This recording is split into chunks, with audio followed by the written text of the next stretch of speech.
Welcome to USAFBL Fingerboard Podcast. I'm your host, Levine Cunningham, and I'm excited to be chatting with Joe of Slick Screws.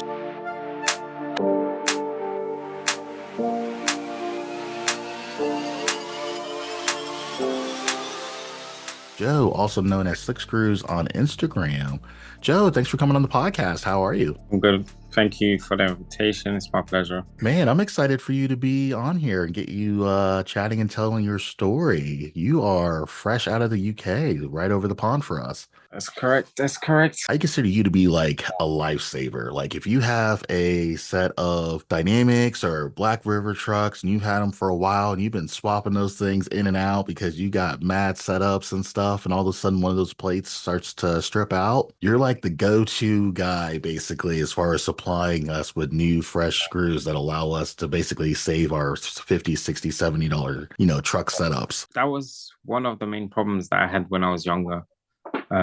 It's not that I couldn't afford a new set of base plates or a new set of trucks, which I could, but my parents were just not willing to give me so much money for such a little toy all the time. And at some point, I just turned like the normal screws over and screwed them basically from here down instead of from the top.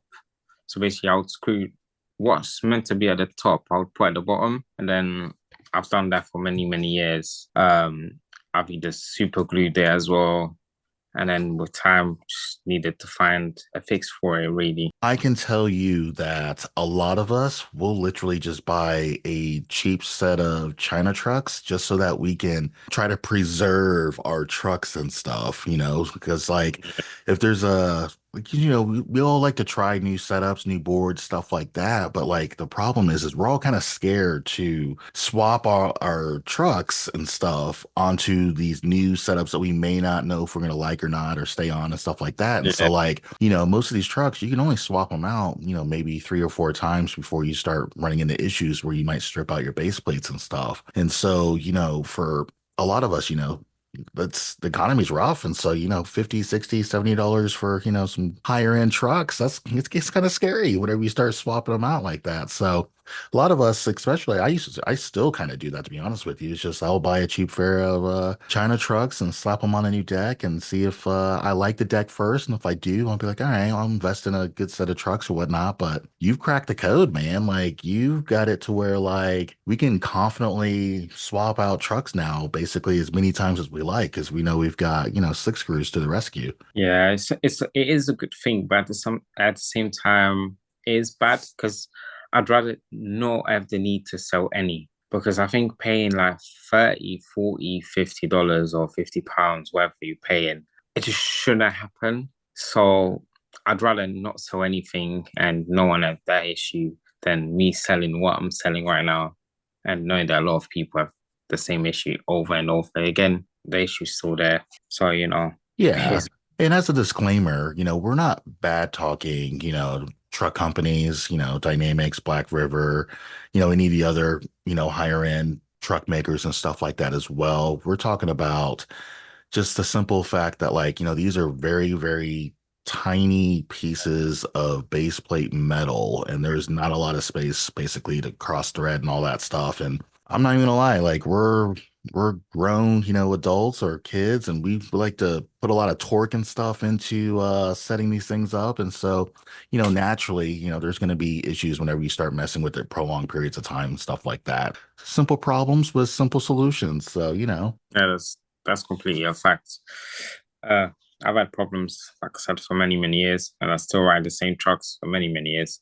For example, I've got a set here that's like, what, 8, 9 years old, I think, and still going through. Just bought Slick Screws last year, so. Yeah, I mean, whenever I find a deck that I'm just like, this is definitely the one I'm going to ride for a while, I'll slap on a high-end pair of Dynamics or Black River trucks. And Yeah. I mean, those trucks literally last me forever. The problem isn't really like how the quality of the trucks. It's just that if you start swapping them in and out of, 4, 5, 6, 7, 8 setups and stuff, you're going to eventually come across that issue. And like I said, I consider you to be that lifesaver and stuff like that for sure. And I mean, this is kind of big news because, a lot of people have crazy amounts of decks, but not a lot of trucks. And so like, this is definitely a huge solution to, a good, a problem that's been out for a while. I'm one of those people as well.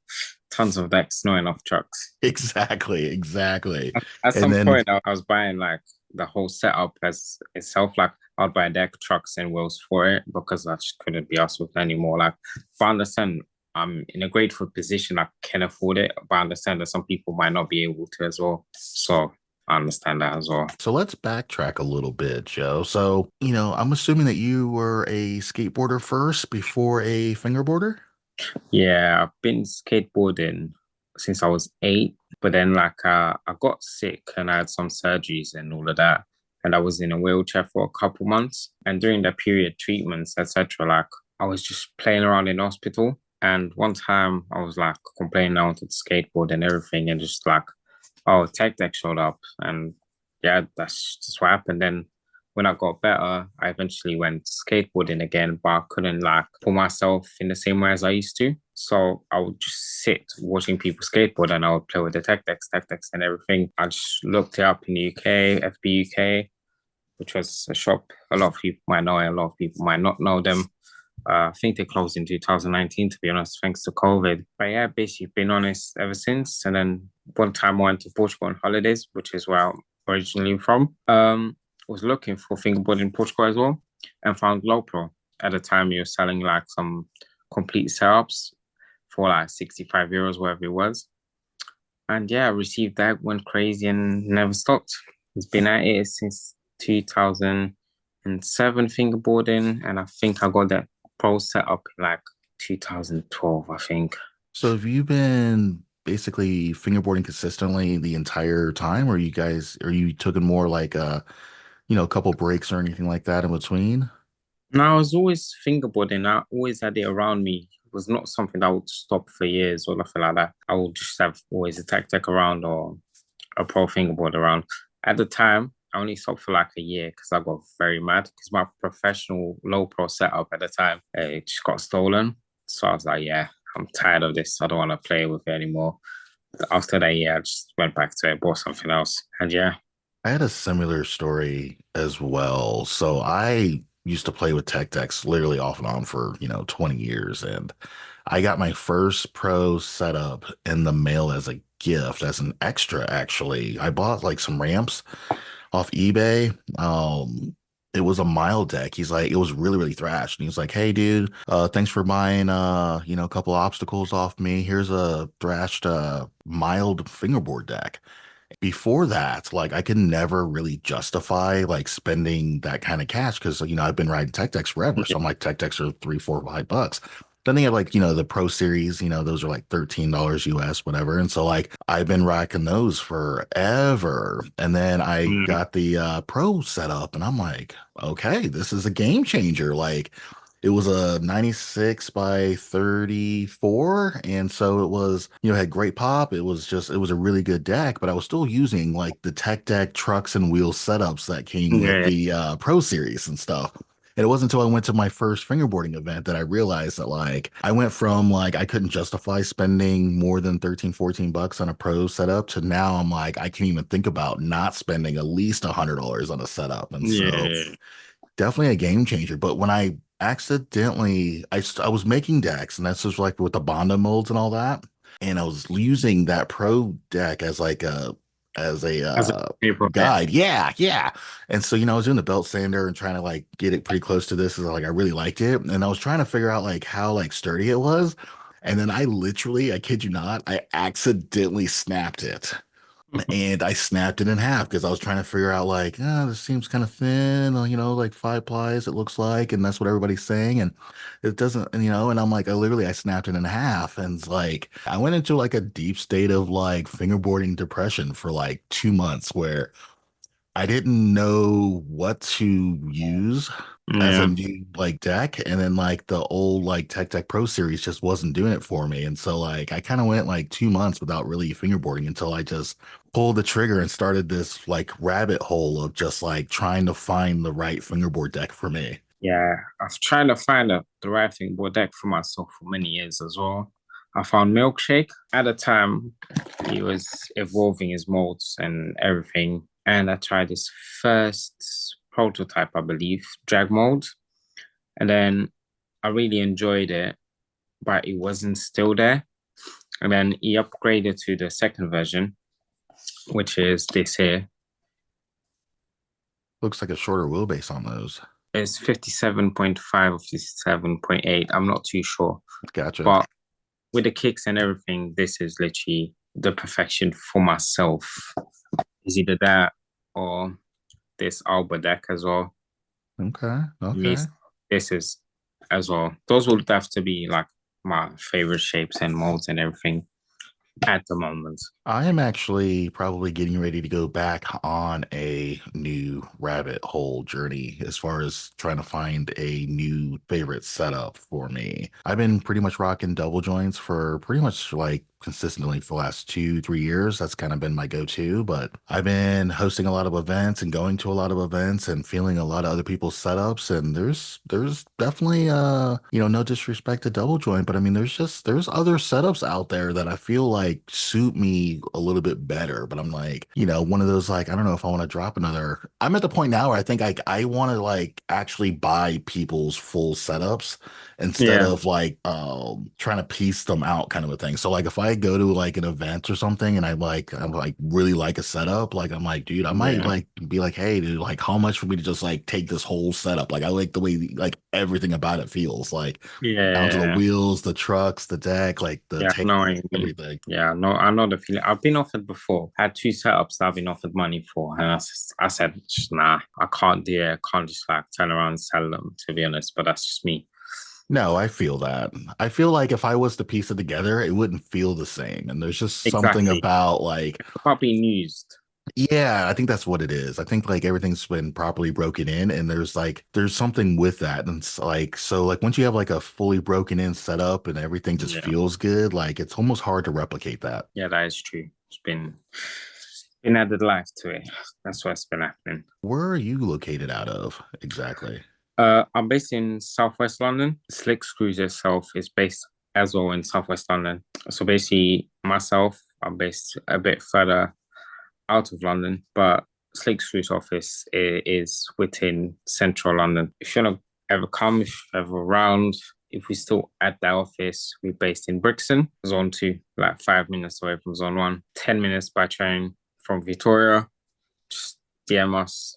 We should be around like from 9 to 5 p.m. or sometimes we go there 1 to like 7 p.m. So it really depends, but just message us. We should be around. For, us over here on the other side of the pond, like here in the US, like we're aware that there's a UK scene, but like unless we're following like certain accounts, like we don't really quite fully understand like how big or how small like the UK scene is. Like I know, we got people like you, we've got people, like Curious Boards, we've got, Axe Ramp, Simon, Paulo, but like that's pretty much kind of like the only real people that I know that are like, kind of doing stuff in your area. I mean, is that everybody, or I mean, is there like a bigger scene outside of that that we can't see on Instagram or? I would say there is a bigger scene. Personally, in my personal opinion, I think one of the people that done more for the scene as a whole for the last 10 years, I would say there's been Simon from Cartwheels. He's been around for time.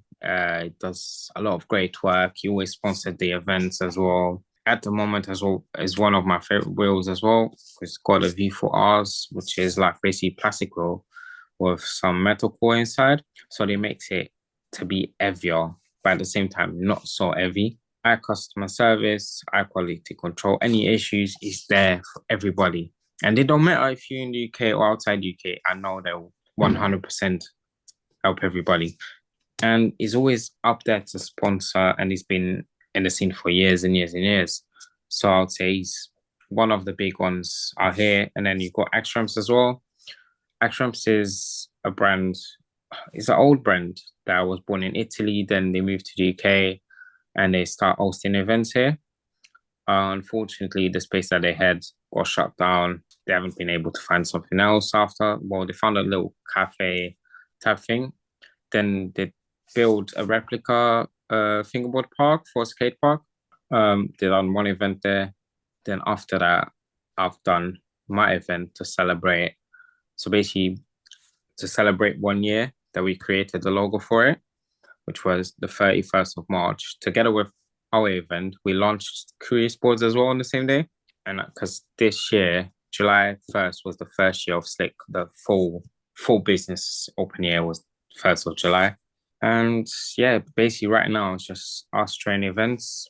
But there are a lot of companies. There are a lot of companies. You've got, I would say, about five or six deck companies, wheel companies. You've got two open to the public, which is Cartwheels and Dog Glue. And you've got another company coming up as well, which is Okay. called Later. I'm sorry, repeat that once more. Which company? It's it's called Later Wheels. Later Wheels. Gotcha. Okay.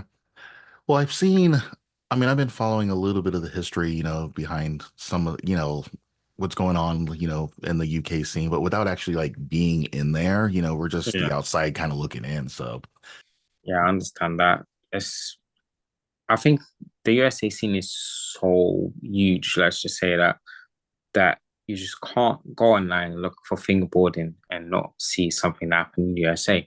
But now towards the UK, we don't really have those big people or big channels that everybody looks up fingerboarding and that you can see. Now we don't really have that because the community in a certain way is tied to their own area, let's just say that. mhm. So it's UK, oh, let's all talk within the UK, and it kind of gets so close by. For example, when I went to do my team, I made sure that my team was a bit spaced around the world as well. So not only I would grow with them, they would grow with me, but also they would share the word that we are here. Like not only me as Slicks Crews, but the whole like the fingerboard events. They share it for their people, so people know. Oh, there's a fingerboard event in London. Like that was the one of the purposes as well of having people around the world. No, I understand that as well. Biggest problems that we have is that we use Instagram primarily as our place basically to kind of connect with, the fingerboarding community. But the problem with Instagram is that it only shows you who you're basically engaging with. And Yeah, so you're primarily engaging with people in your region or your country or, your state or whatever. And yeah, so for you, like, if you're in the UK and all your homies, everybody that you usually, talk to and have partnerships and relationships with are in the UK, Instagram is only going to show you those people. And so yeah, unless you're specifically looking outside for specific companies or on YouTube or something like that, then you'll see that, it's primarily a lot of US stuff going on. But for us in the US, we're pretty much engaging, watching like certain companies and your friends and things like that are local or regional to you. And so like it only shows us that it doesn't show us everything basically. And so it yeah, may be hard for it to do. I don't know how algorithms really kind of work like that, but it basically only shows you what you kind of basically just engage with. And so it's really hard to see everything. And so like even like if I don't like a post by like a company or Black River or anything like that, like I don't see them anymore. And so like I yeah, have to literally try to like keep a list of like people I want to like keep tabs and stuff yeah, on. So like every now and then I'll look through and be like, oh, I haven't liked anything from this company or anything from this person or anything from this skater. yeah. Otherwise, like I won't see their stuff ever. Yeah, for example, for me, I don't know how it works, but at least Slick itself has got a big hype in USA. But also, I think it was a bit hard for people in USA to get our products. At least I've been told that quite a few times, even though that you've got a place there where to get them from. At the moment, you actually have to. But most of my clients, I would say 80% of my customers are from based in USA at the moment. Then I've got like I would say 10% in the UK and the rest just spread around the world really. Yeah, the US scene is absolutely exploding. Like, I mean, it's probably doubled, if not tripled in size, I think, since COVID. Like, it's just kind of absolutely massive right now. Like, it's just in a really good spot, and I love it. We've got so much social media, like creators, content creators, things like that keep like driving the hobby and the sport like, forward. And we've got probably 100 events happening every single year now in the United States. So it's just growing at a really, really fast rate. I think Yeah, the it event sphere is what's pushing everything forward, to be honest with you. yeah, that will make the whole thing grow, of course. But also a good thing that I think everyone has there is like, oh, you guys kind of believe there's space for everybody. So the fact that you can have like 20 events, people be like, okay, this year I'm gonna go to this one, but next year I'm gonna go to that one. Because they truly believe that they can all connect and meet new people in different places. Because the USA is so big, I can go to the same event 2 times and I'll always meet someone else. So there's space for you guys don't have that problem of like, always from this area, I'm from this area because it's fingerboarding. But when you go to another place, it's like, oh, they kind of have like those groups and all of that, which can be uncomfortable for certain people. Luckily in the UK, we don't really have that. Well, I would like to believe so at least. Uh, but I think we've got to learn a lot to learn with you guys as well. Yeah, I mean, there's definitely groups in the fingerboarding space for sure.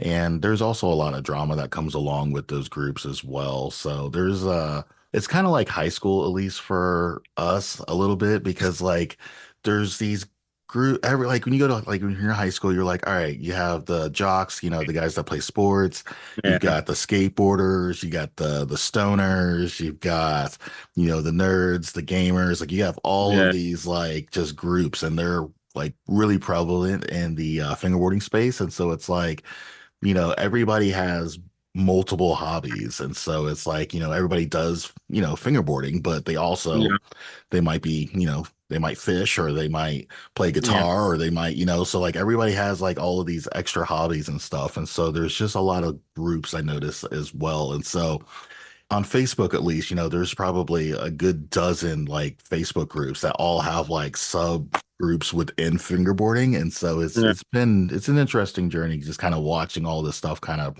just curate. Yeah, here in the UK, we don't really have that. Everyone is very like get together. There's not like a bunch of people here and then we all just get together, enjoy a good time, have fun, and that's literally that. All right, so let's talk a little bit about the brand. So, I mean, all right, so you figured out that there was a problem. And so, I mean, tell us how you got it started, why you got it started. Like, tell us like the origin story for Slick Screws.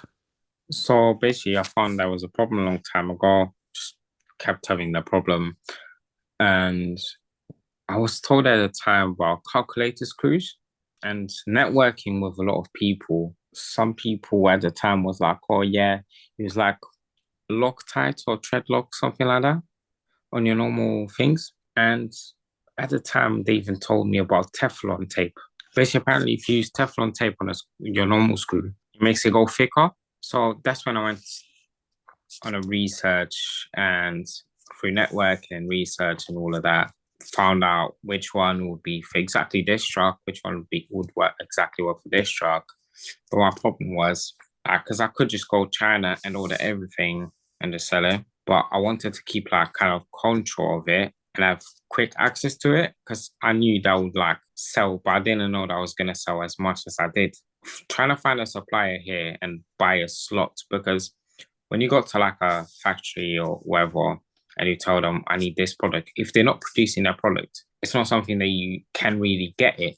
So first I had to find a supplier in the UK that's producing this type of stuff. And can I buy a slot within your production to have this quantity? And that was the problem. But after I found all of the stuff, which right now I'm still struggling with one thing, I'm still trying to find someone in the UK to produce axles for the trucks, which has been a mission and impossible. But hopefully we'll get there at some point. But yeah, after we found that, we had people starting to ask like, "Oh, you guys have slick decks this," and I said, "No, I don't make decks. I will never make decks." But people kept nagging me about it. So at the time, I looked around me. I looked what companies do I know, and I believe in the quality of them and a mission. Um, and I thought of King Carla from Spain. I approached him at the time. And yeah, we collably done some shop decks for us with our logo very small. And yeah, now we just do like basically our brand is based off our own stuff and then our collab products. So our collab products tend to be decks. We're working on some wheels for the future as well, collabing with another company. So basically it becomes like slick decks by this company, slick wheels by this company, for example, and so far and so forward. And yeah, we just kept growing, trying to learn new things. Right now, we're trying to find someone that can produce for us some molds because we want silicone molds. And right now, there's a problem in the UK. I haven't been able to find anyone that can do exactly what I want. So if you do silicone molds, yeah, must we can have a chat about it. Um, but yeah, that's literally, and I think networking was very important as well to put the name out there and people. And also, I traveled a lot to events, so people would put a face to their name and that type of stuff. And I think that helped as well. Plus, I've got an amazing team. I've got like some people that work with me as well, which I might not need in that sense, but I didn't want to mix my passion and hobby for work. I wanted to still have fun outside of it. So yeah, I've got some people to do some of the work for me, and I've got my team riders, which yeah, they're the ones that make the brand. It's not me, it's them. I don't make the brand, they do. I like that. I think that figuring out a balance between not losing your passion for, the business side of things is absolutely crucial. And so I feel like, if you turn your hobby into a business, you will eventually you'll ruin that hobby for you at some point in time. It's just kind of like a natural progression, I guess. I'm not really sure why that happens or so. I mean, someone might be able to come on here and be like, oh, this is the reason why. But I've noticed that like once you turn your hobby, your passion into a business, it definitely changes that dynamic for you with stuff like that as well. I know it's definitely changed it for me a little bit, but I'm in a situation where, my business model is based around hosting events and bringing people together. And so, like, it really hasn't ruined it for me yet. I don't think it ever really will, just because, like, our model is just basically just bringing people together, like-minded Mm. individuals, stuff like that. So it's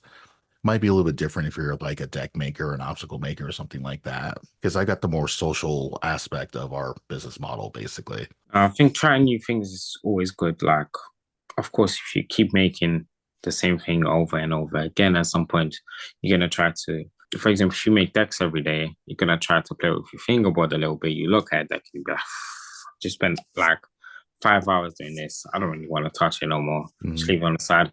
Gonna go for it back tomorrow. Comes back tomorrow. You don't really want to do it because you just spend so many hours doing it again. So you just become like tired of it. For me, what I really do in Slick is not much. I just after the screws come in from the factory, I just look one, check quality control, all of that stuff.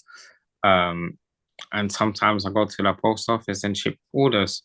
And of course, I have to do the production of the pivot cups, which I don't really produce them as much because, like, the chemicals and everything, I don't want to bring that home. I should say that.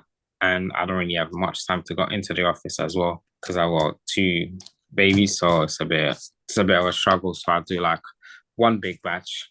I send to the wholesalers. They have it. It's fine for me. Whenever they sell out, I'll make another big batch, send it to the wholesalers again, keep a small amount for me on the website, and that's what I do. It's just way simpler. All right. So when exactly did Slick Screws start? Officially, the 1st of July of last year, so 2023, 1st of July, we opened to the public. You've accomplished a lot in a very short period of time. Like, I mean, for, us in the US, like to be, I mean, you have distributors like Black River, I believe. I could have sworn like I've seen your products in like the Black River website, Flat Faces website, stuff like that. Like I know you got like, I mean, tell me like all the distributors while we're kind of like, naming off all these Um, places where you can find it. so basically, I don't have it on Black River's website. No, no, no. What happened was I sponsored some of the stuff at Fast Fingers. I gave them some of my products to pour in their pouches. And Hmm. that's why you've probably seen them around at the back office. Most likely, if you went there, I'm not too sure. But currently, I've got my products, I think, is in 4 different countries. If I'm not wrong, I might be wrong. You can find it in Canada, Truck Loops. Okay. It's based in Canada. Then Axe Ramps in UK at every single event. You can find their milkshake fingerboards as well. You can find it in the USA at Tiny Skate Shop and at Flatface as well. Then you've got in the UK again, Courier Sports, and then you go in Austria, you got Drop Fingerboarding, where you can find them at events as well. So See, that's what I'm currently, talking about. That's a huge list, like for such a short period of time. Like you've been putting in some work. yeah, I've, but it's like I said, it's not just me. It's my team. My team has been working. They've been helping, not just promote it, but it's not just promoting it, but it's actually helping people. And if you help one person, that person is going to tell another person, and that person is going to tell another person. That whole scheme of things, that's what helped the brand really. But what made it grow was the team, 100%. They made it grow. No, I feel that. I think that it's important to have a team, a group of individuals that you can trust and have your back, and then basically it'll help you, push your name or your brand forward for sure. That's definitely very crucial. Yeah, 100%. We both benefit. Like, I don't need to benefit from sales. For example, my team could make me zero sales. I wouldn't mind because at the end of the day, I don't want them for that. But I want them to benefit from me as well. Like, oh, they need this product. I got you. I'll send it to you. What I tend to do, to be honest, because I've got quite a few riders away from the UK, I just send like a big batch of stuff. You can have it whenever you need more. Just ask me, really. Try to keep them updated with everything as well, so they know before and after and all of that. And yeah, that's what helps really. Do you gotta, I mean, if you only been doing this for, just a short while, I mean, have you put together a team of fingerboarders yet, or you thinking about doing so? Yeah, I've got a whole fingerboard team at the moment. Quite well-known names to be honest. I've got two flow riders, and I only call them flow for two reasons. Because they're under 18, and I can't really do as much work or take them on trips and stuff like that or events because of their age. But I picked these two because they were the top one and two of under 18s in UK at the time. And one day event, so I took him straight there. And the other one won like a game of skate. I took second, and I said, "Do you want to join as well?" And he joined, which is Patrick and August, which is more known as fellow fingerboards on Thingy. And the other kid is Patrick Dabas. You guys might not know them, but they're very, very young, very talented riders. Then you got Sydney Pereira, Vicious 274. Okay, yeah. Yeah, it's I think got we on all my know team. him. Then you got James Gibbons, which is Storm PFB, rides for double joints, AXRAMs, cartwheels, all of that stuff, all of that good stuff. Very talented rider as well. Then I've got Jordi, which is another Spanish guy. He rides for King Carla as well. Then I've got Daniel Camps, which rides for King Carla as well. Then I've got, this is a big name for a lot of old school people as well.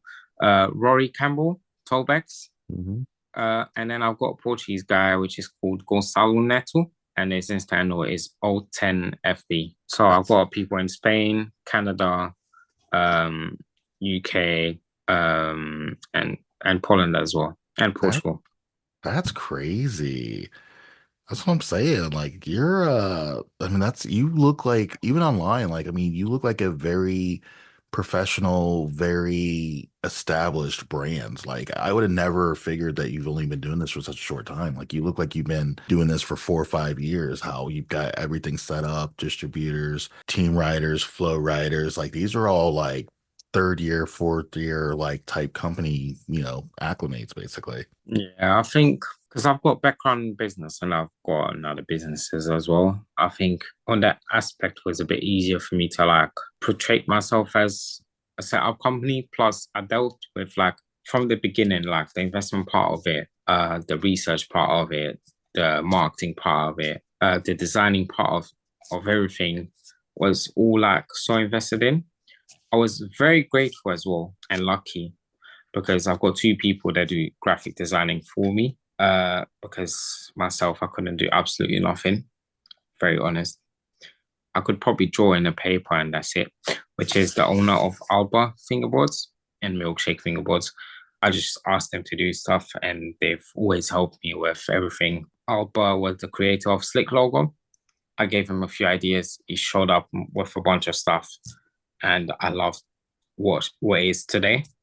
And so yeah, he made the logo, and I'm very grateful for them too, because without them, I don't think I would have reached or achieved half of what I've done as well. No, I feel that 100%. I've got a graphic design guy too. Brian O'Neill is like we've been friends for over a decade, and I feel like if you're business minded, it is very hard for business minded people to be artistic. And then if you're artistic, I feel like it's hard for them to be business minded, like knowing the accounting and all the like, the back end type stuff of the business. And then if you're an art, if you're artistic and you got that business mindset and that, the business accolades and stuff, I mean, you're a unicorn. Like that's not normal.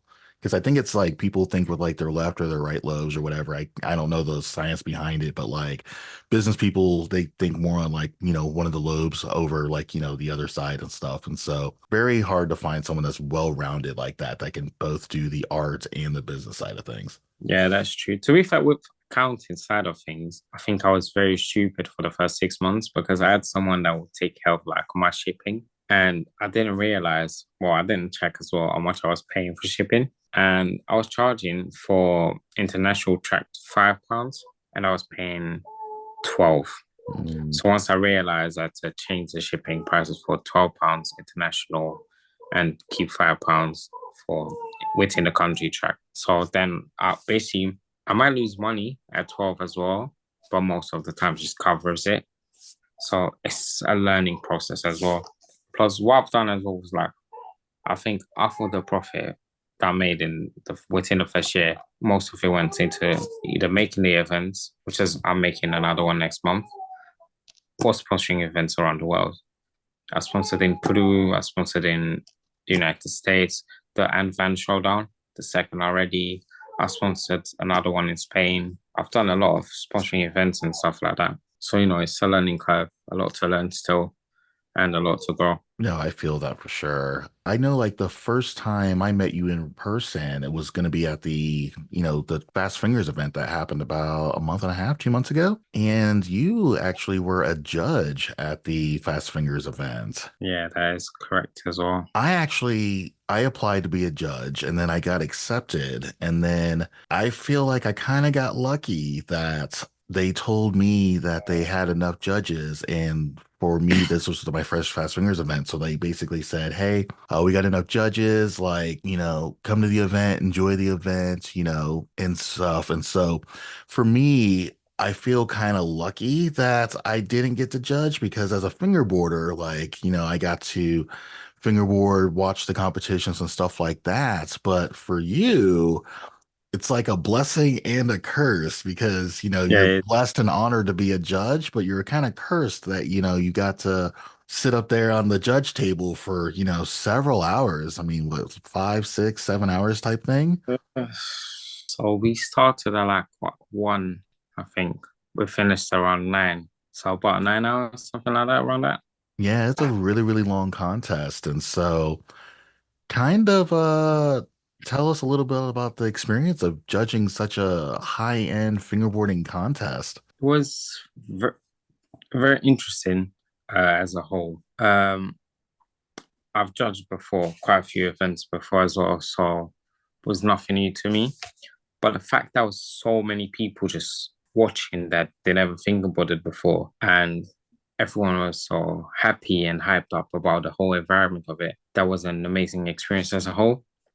Plus sharing the space with another judges and just gain knowledge from them and telling them my knowledge as well and discussing everything. I think that was the most interesting part of it because the rest, the riders just done what they had to do. They enjoyed themselves, and that's all that matters at the end of the day. But it was very interesting. Definitely. I know, I mean, that was my very first Fast Fingers event. And I mean, like the environment, the energy, I mean, it was definitely an experience for sure. And it was their 25th anniversary. So it was kind of a bigger deal. Yeah, it was for sure, for sure. Even though I don't think it got felt as much to be like, oh, it's 25 years. I think everyone was just happy that COVID was gone and we could all go back together. So I think it was more celebration of, yes, we here again than, oh, it's 25 years. Yeah, that's kind of where I was at because as soon as they said that Fast Fingers was going to be in person, like I got excited. Like I mean, I was just like, this is huge because like I've always wanted to go to a Fast Fingers event. Like I've known about it for a while, but it's it's expensive, to get a passport and like buy the flights and the hotels. And you're going to a country you've never even been to before. You don't know about the language barrier. So Yeah. there's just a lot going on with it. So, and so whenever they said, hey, we're doing this again in person and stuff, I'm like, okay, well, let me scrape together some money and like, I gotta go. Like, I have to be there. Like, it's the only Yeah. thing on my fingerboarding bucket list that I think that I couldn't do because it wasn't available. And so, soon as it become available, it was definitely a have to go moment for sure. Yeah, personally, I want to go to Flat Face to Root in April, Okay. but at the moment, it's something that I need to kind of decide because it's like I said, I like to put a face to the brand, and I would like to go to Tiny Skate Shop in USA, kind of show myself as well.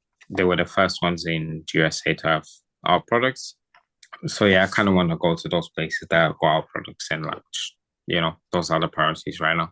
Right on. No, I think that's very important for a brand or even just as a fingerboarder, just to go out, go to events, be known, show your face, let people know who you are, connect, network, things like that. That was one of the big things for me, at least when I went to Fast Fingers, was like, I want to meet everybody. Like, I want to meet everybody who's pretty much everybody in the European scene and stuff. I mean, they're all going to be there, stuff like that. And so it's one of those like, I would definitely love to be able to meet these people in real life. A lot of these people, like, I've been working with for a couple years now, but, never met them in person, never really seen their face because, we talk back and forth through Messenger or Instagram and stuff like Yeah. that. And so it's not the same as, two people in the same room, like just talking it out and having a good time. Yeah, that is true for sure. When you're in person, like for example, I might see you today and not see you for 10 years, and then in 10 years' time I'll see you again and we'll literally catch up from where we was 10 years ago. Like we were together yesterday. Yeah. But when you're online, you kind of feel old because you see the dates of the like, oh, I last texted you like the 1st of April of last year. So I see that, Jesus, it's been a year. You kind of feel more. So yeah, in person is always better. And that's kind of how it was with me and Nash for Sorry for Fingerboarding. Like Nash, I met in person just during COVID, like in 2020, 2021, something like that. And so like I haven't seen him and talked to him in person in like 4 years. And so like it's weird that like we're in the United States, but somehow we meet up in Yeah. Germany, like on the other side of the world. But like yeah, like reconnecting like with that guy and a few other people and stuff. I mean, it was definitely we just left just took place where we left off kind of a thing, and it's pretty cool to have those experiences. Yeah, Nash is a very interesting guy, to be honest. I find him very interesting. The whole concept behind his shop and everything is just very nice. It's a little bit different, but I think that's what makes it special. It makes it him. Yeah, that is true. I agree with you. So when you say like other like fingerboarding events that like you judge, are these like all like UK London type Yeah, events or yeah, they are. okay. Well, I mean like tell like I don't really know too many events that are happening on the European side. Like, kind of tell us what events those were and what those are like and stuff like that. Most of it is just Action events or my own events. And when I say my own, they're not my own, they're slick events because I'm just me. I'm not slick, and slick is not me. I tend to say my opinion is one thing, slick's opinion is another thing. I try to separate it a lot. I write fingerboards as well for my own fun. You know, I like to try different things for my own fun, but then I like to try slick products and use slick products as well for slick and for myself. So yeah, most of the events were action events and some older ones back in the day. So yeah, I think that's important to try to find a way to separate yourself from the brand. I think Mike Snyder is probably the only person I know that has efficiently separated himself from his own brand. And so like Mike Snyder is like his own brand. And then yeah. like Flatface is also like his own brand. And like the two are like clearly completely different, even though they're the same. And I think that's a very hard thing to pull off. I think what he done there is like the way they created so many content and so many videos and so many interviews and so many projects as a whole made him a celebrity. So he's not a brand, he's a celebrity within his own brand. So the fact he's a celebrity, everyone wants a picture with him, everyone wants everything with him, and everyone wants a flat face. Why? Because he rides a flat face. That's the same if you see a celebrity wearing Nike, you want the same Nike or Mhm. similar, just to feel like, oh yeah, I'm part of this. And that's why he made, and yeah, he's doing great, very successful. And yeah, that's no one can point nothing at him. It's just stunning. He made it. That's Yeah. why I can say it. Yeah. No, I love it. It's like I said, it's really, really hard.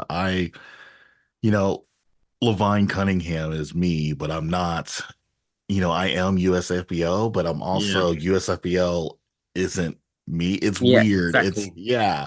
And so like it's very hard to separate like the two. And so it's like I still feel like I am USFBL, but USFBL is also kind of not me either. And so I don't know how to like make that divide. We've started Curbed, which is my personal brand. And so I've been trying to like, have a personal brand and then you got like, the more like business professional brand and stuff as well. So like Curbed Yeah. for me is like a way for me to try to express my feelings that may not be, a little too edgy, I guess, for something as polished as USAFBL, but it's Yeah. kind of hard. It's hard to separate it.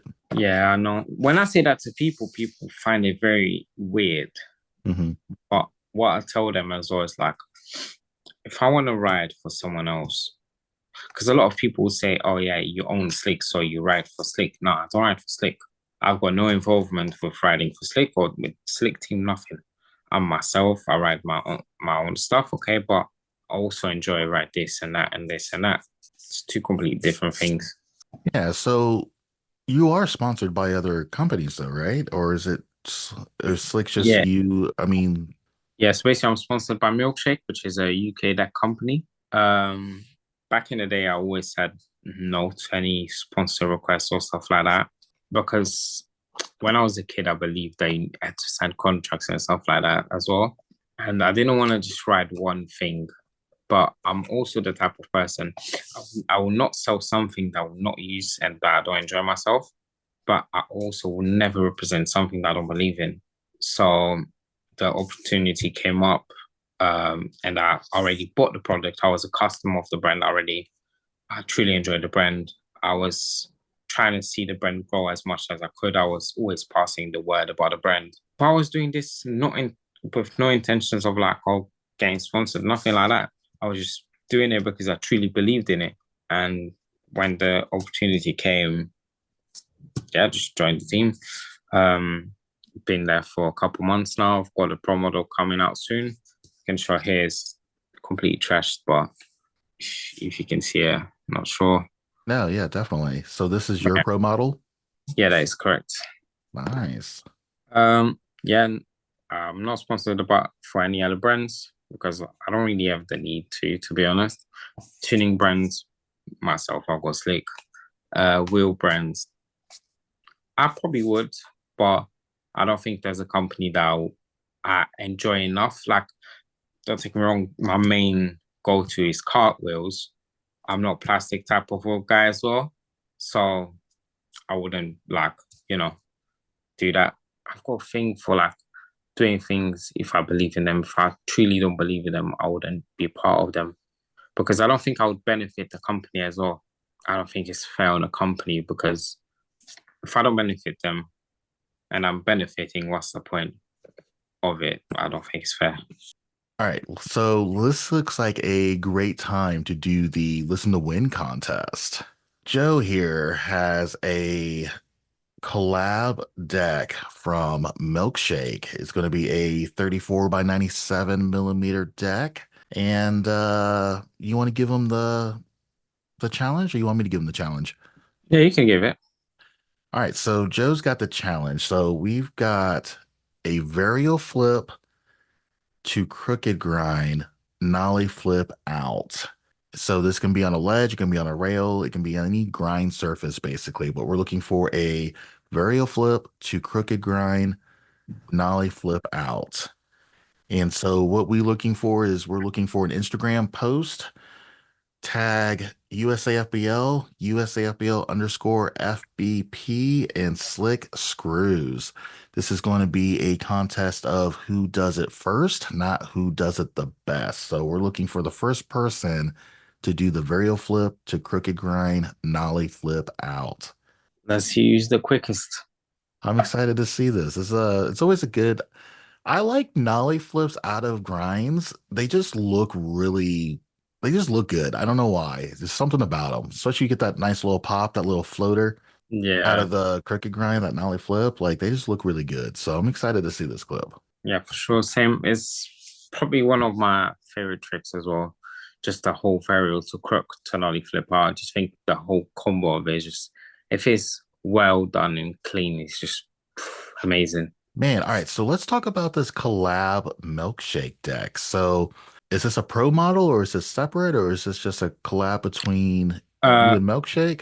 the collab is basically, I told you in the beginning, what I do is I get shop decks and there'll be slick decks by Milkshake type of thing. They're not slick decks because they're not made for us, by us, but they're made for us. So basically, Milkshake is this year is making our shop decks. So basically, our shop decks will consist of, they'll technically be a Milkshake deck. They'll just have a slick graphic on it, which is choose by us together. We just have a chat, throw some ideas in together, you put some stuff together, and then I go like, oh yeah, I like this, I don't like that. And yeah, once we decide on something, we lock in, that's it, and make it happen, really. And then you've got other collabs too, I believe. Like I remember seeing a flat face collab. Yeah, those decks, they were basically, they were actually made by Milkshake. At the time, they were meant to be in a flat face deck, which I've got somewhere. Yeah, I've got one here. I feel like you officially make it in the fingerboarding space whenever you get a collab with Mike Snyder with flat face for sure. So basically, this was just a test, and then I was drawing inside of it for no reason, just made it worse. Um, but yeah, those decks, they were literally just for Mike to test it out as well, and for me to share a bit of a word of Milkshake as well, for Mike to test it as well. Because the whole point of those decks were like to see what we could make it happen. Because there are a lot of people now commenting on his YouTube videos or saying like, "Oh, I want these in G16s and stuff like that," which Mhm. is very interesting. They probably will come out in G16 at some point. The biggest thing right now is for him to have the products on the website and be another space in USA where you can go and fix the issue of not being easy to get our products, which it is. If you DM Tiny Skate Shop, I'm pretty sure they'll be more than helpful to help you. If you're in New York City, Tiny Skate Shop, go there, have some fun, enjoy yourself. For what I've seen as well, the scene in New York City is amazing. There's a guy there, I think it's called M Squared or something like that. Mhm. I might be wrong, Yeah, it's but the called M guy Square. Yeah. is literally amazing. Very humble guy, amazing rider. I enjoy his stuff. Personally, I like street riding, so he's the king for me. Um, but yeah, just having the stuff there, another place, is just easier for people to reach out, save them money, and that's the main goal of the company. Slick is literally to save people money, so that's the most important thing for me. Ah, I love it. Yeah, the New York scene is getting it's getting bigger. It's growing and stuff as well. Tiny Skate yeah, Tiny Skate Shop, they've got more established into the fingerboarding scene. They've been hosting meetups and small events and stuff like that. There's starting to become more fingerboarding events happening in the New York sphere and stuff like that. So New York is definitely growing. It's exploding in my opinion for sure. I think it's doubled or tripled like the amount of activity coming out of the New York State than it's been in previous years. And so there's a lot going on in there now. It used to be kind of quiet, but now it's regular activity going on in New York. Yeah, it's very interesting to see scenes grow as a whole. We always knew that the scene in USA is amazing.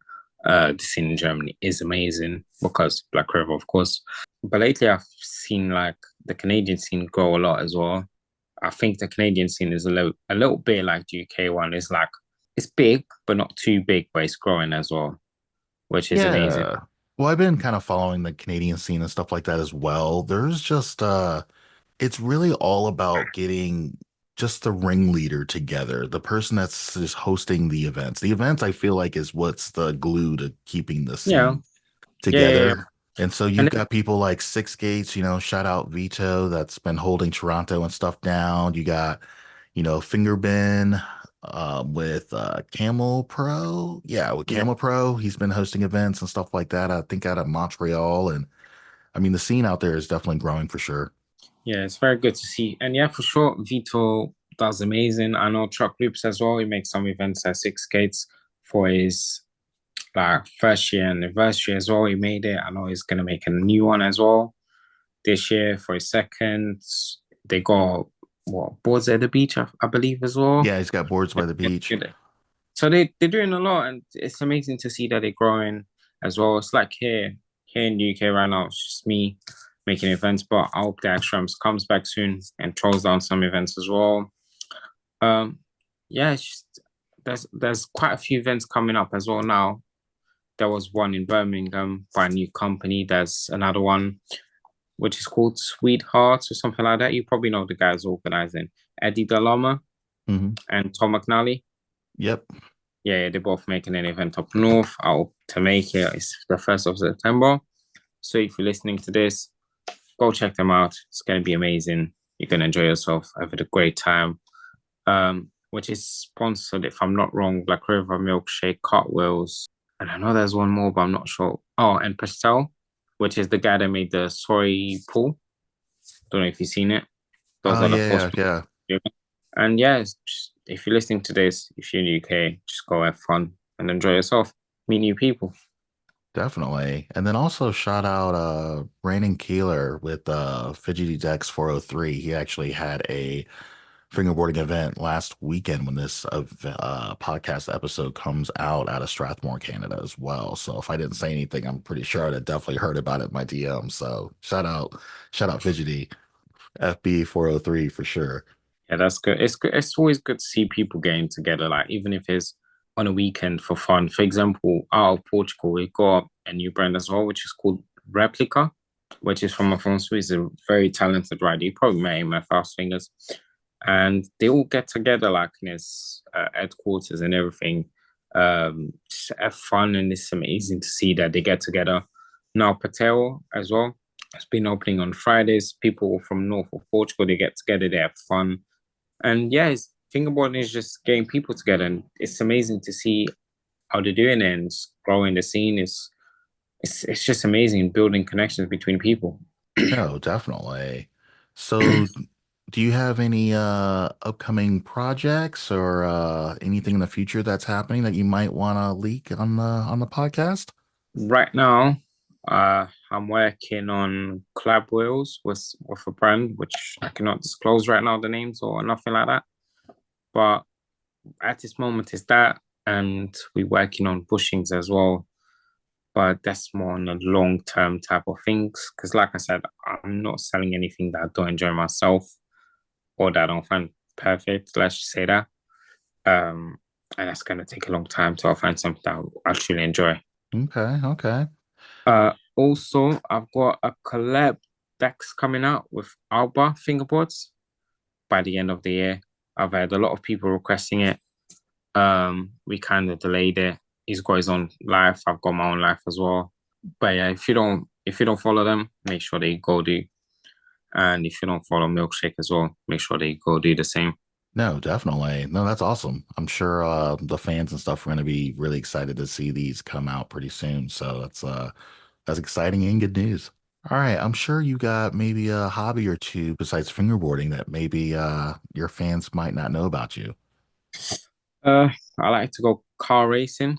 I used to do illegal street racing, but after I got kids, I calmed down. So now just like just track days and stuff like that. I like to go skateboarding and travel a lot, to be honest. I like to travel a lot and just go see new places, meet new cultures, meet new people. I believe that traveling is very important for us to open our minds as well and just spend time with the kids. No, I understand that for sure. That's that all of that stuff right there is definitely going to keep you busy. So just work-life balance, family balance, dealing with slick screws and building that brand and doing everything that you're doing. It definitely keeps you grounded, keeps you busy for sure. Yeah, that's for sure. That's why I say like having people working at Slick as well and doing some of the stuff that I wouldn't have the time for. It's just amazing. For example, personally, I would never be able to make decks because I would not be patient at all. I'll probably press like 10 and never touch them again. So, uh, yeah, I just enjoy doing me, really. That is the story of my life. I've been talking about making decks now for probably 2 years now, and still haven't released these to the public. But yeah, I make like a couple here and there, and then like I kind of just like don't touch it for like months, and then like I'll get back into a spree where I'm like, you know what, like I think I should go make a deck or two, and so maybe in like another 2, 3 months, I might have enough of a batch to maybe release for the first time to the public. But yeah, I feel the same way. That's why I kind of went into the event space because I'm like, I really just want to hang out with the homies. Like, I don't know if I really want to make decks and stuff. So, I think there's so many deck makers, and that's the big problem. Like, there's so many deck makers, and everyone wants to be a deck maker. No one wants to do anything else. hmm For example, personally in the UK, I think what's missing, and just in general as a whole, I think there's missing like a good REMS company that is affordable, but still a good quality, or or just someone that makes parks in the UK, for example. Because in the USA, you've got so many people doing it. But in the UK, you want a park, you're gonna call nobody. But no, yeah. if you had someone that's focused on that, would be amazing. And like you're saying about making decks, like I've got a personal friend, he's from Portugal as well. He started a company, which is not really a company yet. Um, and what I like about him is he's learning how to make decks, just literally learning everything that because he started like what a couple months ago, and he's already sponsoring my events, and he's not selling nothing. He doesn't want to sell until it's perfect, literally, and I love that about him. I can show you one. He sent this to me like what? Gotcha. It looks pretty solid. I like it. Yeah, his Instagram is called Bando. Just Okay. checks the who's we follow them. He literally sent these two for the event as well. Yeah, those look really nice. Those look good. Good quality. And yeah, even though that he's making them, he's not trying to rush and sell them. He's literally taking his time to learn the craft and ask questions to people that know, because I can't really help with that. To be honest, I would just say, yeah, just cut it. I don't know. So I wouldn't be the person for that, to be honest. Um, but yeah, I like that kind of brand, the person that wants to learn more because he actually enjoys it and not just for the money. Because Yeah. I think a lot of people are doing that now. Just, oh yeah, I'm gonna make some decks, make some money, and just buy. I'm gone. You So see that a lot too in the scene, which is kind of sad. So you'll see people that definitely weren't in it for the passion. And when they realize that like it's a lot harder to get established right from the get-go, they get yeah, discouraged and then they just leave.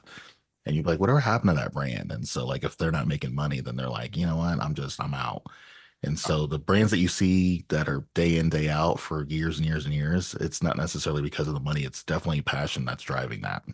I think the worst thing, really, to be honest, is just like the people that try to scam smaller brands. To be honest, because that happens a lot. I've had quite a few that approached me and said, "Oh yeah, I had this problem with my order, or I had this that," and then when they ask them for the details of the order, oh, I can't find it. But what's your name? I'll look it up and just go to find out there's no order. And then when you say, oh, there's nothing under this name, they just block you. Unfortunately, I know Frank, he got scammed as well for like over £1,000, I think. So it's quite sad to see that people try to scam brands that are trying to grow the scene as well. But, you know, at the end of the day, we're just small in this. We all trying to have fun, make some money, of course, because we are business at the end of the day. We got expenses as well, tax to pay, that kind of stuff, of course. Um, but yeah, small brands come in, go. I'm a small brand as well. I can go tomorrow, can come in today. And I've got a lot to learn. I'll never be a big brand because personally, I can't reach that level. I don't have the time or the effort. I have the willingness to do so, but I don't have the time to put the effort into it like that. So I want to be where I am today, stay with my feet grounded and, just learn slowly more things. Well, I think honestly that you could definitely become a big brand. It honestly it boils down to consistency, man. Like It if is. you can just stay consistent even at a small level, and if you do it long enough, you'll eventually become a large brand. And so it's all about consistency and just staying, you know, great customer service, keeping all your values, all your morals, and just being consistent. I think that, it will take you longer just because of, the amount of time that you're putting in or not putting Yeah. in, but I think you'll get there. I think it's just a matter literally just consistency. Yeah, that's what I think a lot about Cartwheels. Cartwheels for me is probably one of the companies in the fingerboard industry that I most love in regards of growth. I've got one of his wheels, which are actually on the first place deck. These cartwheels are extremely old, like I got the minis, yeah. very, very old. And I don't know, the growth that the company had over the like 10 years, I think, Hmm. it's amazing. But the work they put into it, the customer service they still maintains, the quality control they has, the willingness to progress more and more and do more for the community and just create something new and better. It's just amazing.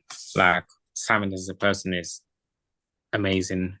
Um, and he keeps the brand to the highest standard they got. And to be honest, I've seen a lot of bigger companies that don't have as much like quality control as he does, and the willingness to like boom customer service on point right here. And Hmm. he's a one-man band, and that's amazing. So I believe that is one of the biggest companies, in my opinion, for myself, for the fingerboard industry as a whole. And then one thing I kind of want to kind of touch base on when you told us that, there's not a lot of people in the UK scene that are basically making parks and able to get parks and things like that. And then kind of got me thinking since you said that, like, the American scene, like, we've got park makers, we've got truck makers, wheels, like every single aspect of fingerboarding for us is here, but that's not necessarily the same thing for you.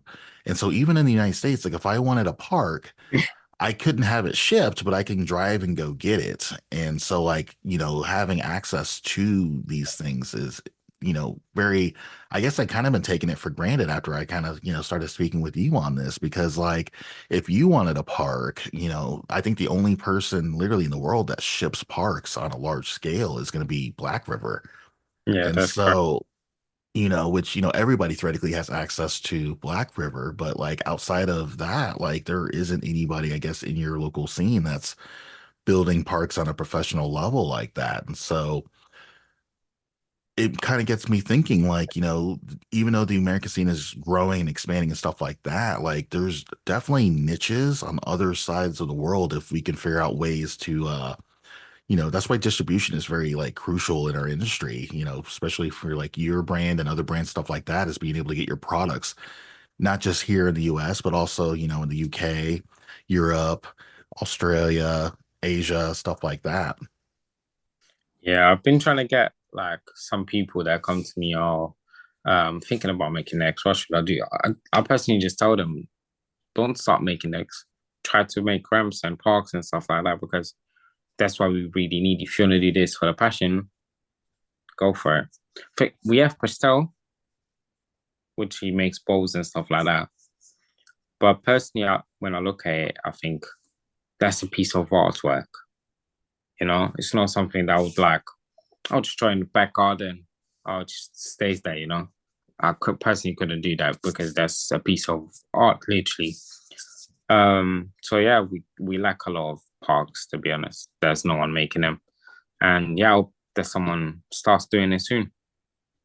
Yeah, so if you're, you know, anywhere besides the US, there's definitely opportunities in those regions to, you know, build. I mean, there's just so many things in the other regions that aren't even being like touched on. And so like, there's not a lot of podcasts. There's like the D2 podcast that's spoken in Spanish, which is like amazing, but I mean, there's also other languages out there, where if you wanted to do a podcast in a different language, like that market is completely open. And so like if you're in the UK, like there's no park makers. And so like if you wanted to be a park maker and you're in the UK, like there is not a better time to do so than like right now. And so like there's just all these little niches that have been filled in the US.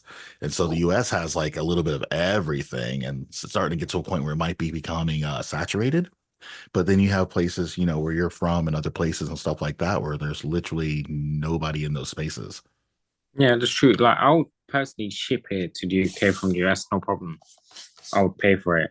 That's not the issue. But the fact that I could get local, but there's no one local to make it, Mhm. that's the issue. Yeah. So anybody listening, there's definitely opportunities out there. And so, you know, do your research, do your due diligence, and if you want to, start filling in some of these voids, man, there's a lot of opportunities out there for sure. Yeah, 100%. All right, so we've got questions from the internet. So we made a collaborative post letting people know that we've got Joe from Six Screws on the podcast, and you got some fans that pulled through and got some questions for you. So we'll just rapid fire these questions off for you real quick, but let's go ahead and get started. All right, so question one, what is Lyra? Lyra is brand new upcoming wheel company based out of the UK with urethane casted wheels. It's still in prototype times, but it should be ready mid-September, I believe. So if you want to keep a look at Lyra Wheels on Instagram, keep an eye look on it. And they are made and produced in UK by Milkshake. So the owner of Milkshake is working on them and producing them as well. Okay, okay. Question two, what's your favorite part of the UK fingerboarding scene? How close everyone is together. And even if you don't know anybody, you just come in and you have fun. No one's gonna hate you or talk bad about you or just like, try any shade. They're just gonna treat you with respect. Okay. All right, question number three, where do you see yourself in 5 years? Uh oh, that's a deep one. I know. Uh I don't know, just being a dad. Uh, I don't know, truly in 5 years, probably in the same place as I am right now. Um place I say location. Um keep on the grind working, hopefully still running slick screws. Um,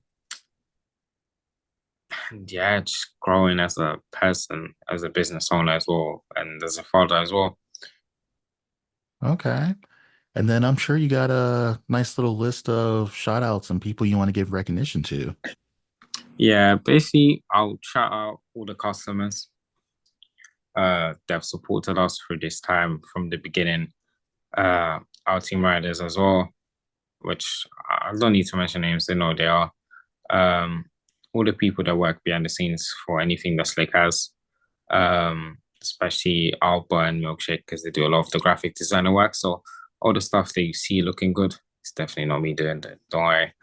Um, and to my mentor as well, my mentor, he knows who he is. Um, he teaches me a lot of things.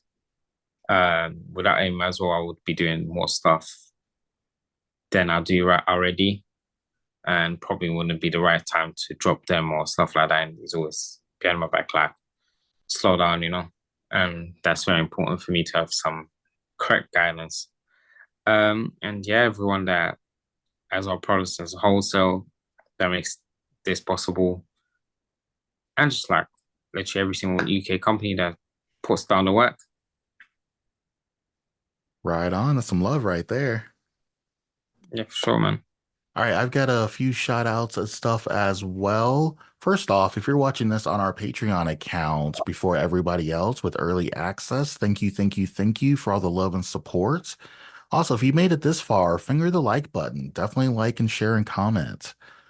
We've got a few sanctioned events happening. We've got a sanctioned event happening this weekend once this episode releases. So we've got Grind Time 4 with Grind Fingerboards, Alan Dean hosting that. We've also got Dalton, Georgia on August 24th.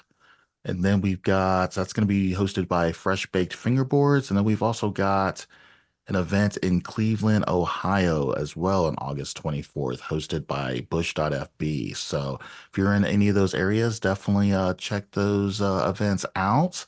And also, you can find a lot of that information as well on our website at USAFBL.com. Joe, where can people find you on the internet? Like, what socials do you have? What platforms? I literally just use Instagram, so you can find my private one, which is JO03WTF for my personal content. So there you'll see my private clips, or just at Slick Screws on Instagram as well. So you see the business and the private. The private is more fingerboard based content, just like clips, um, like my pro model stuff, my clips, my random skateboarding stuff, day-to-day basis type of fingerboarding related stuff. So yeah. And then I'll make it super easy for you guys, and I'll put those links in the description for you as well. Well, Joe, thanks for coming on the podcast. It's been an You're absolute welcome. pleasure. My pleasure as well. All right, till next time.